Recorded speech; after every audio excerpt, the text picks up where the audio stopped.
बाहेरून कुरकुरीत आतून मऊ खमंग चविष्ट अशी कोथिंबीर वडी। इथे मी 2 कोथिंबीर जुडी घेतलेली आहे, अशी डार्क ग्रीन रंगाची। या देठांचाही उपयोग मी तुम्हाला दाखवणार आहे। कोथिंबीर स्वच्छ निवडून धुवून घ्यायची आहे। एखाद्या कापडावर थोडीशी सुकवत ठेवायची आहे। थोडीशी सुकली की ती चिरून घ्यायची आहे व्यवस्थित बारीक। या देठेही बारीक बारीक चिरून घ्यायचे आहेत। याचा उपयोग मी तुम्हाला सांगते। हिरवी मिरची, लसूण आणि जिरे याचं वाटण आपण तयार करून घेणार आहोत। कोथिंबीर व्यवस्थित परातीत घालून घेतली, वाटणही त्यामध्ये घातलेलं आहे। कोथिंबीरीची देठं मिक्सरमधून बारीक करून घ्यायची आहेत। या देठांमुळेच आपल्या कोथिंबीरीची चव दुपटीने वाढते।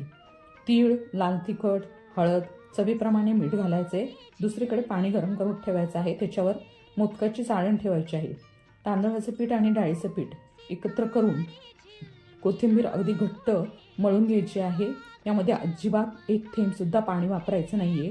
कोथिंबीरीचे असे रोल करायचे आहेत। हे रोल आपण चाळणीवर उकडण्यासाठी ठेवायचे आहेत। एक 10 ते 15 मिनिटांमध्ये हे व्यवस्थितपणे उकडले जातात।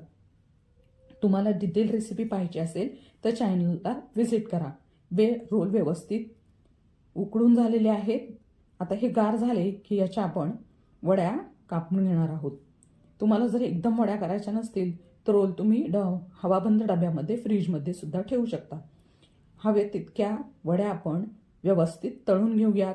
खमंग रुचकर कोथिंबीरीच्या दांड्यामुळे याची वाढणारी चव याला अधिकच चविष्ट करते अशी कोथिंबीर वडी तयार आहे।